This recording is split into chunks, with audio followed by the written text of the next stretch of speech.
Okay, folks, here we got our redneck ATV quad lift winch system. Today we're working on a KX60. Yup, we have here a problem with the kickstart.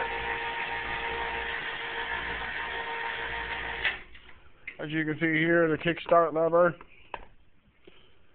over travels on the way back. It wants to go past the clutch basket cover. The bike's pretty good shape.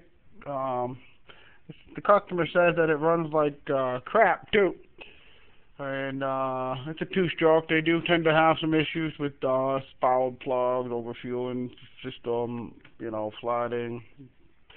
In any case, they brought it here to J&P, so we'll fix this thing right up. So now the first thing we're going to do is get ready to work on it.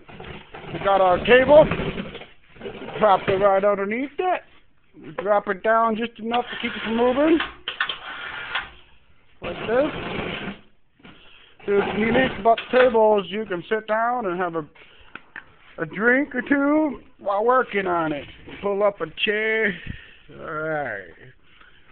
Looks like we're going to need some 10mm bolts for these right here. We're going to take all those off. This kickstart right here. Got to come off. We got to drain the coolant. Disconnect the coolant hoses. The transmission has already been drained. I don't know if it has a leak or if it's just the customer began to try to do it himself. So we'll keep going on it. When we get the basket off, we'll get some more pictures in here, and we'll be right back.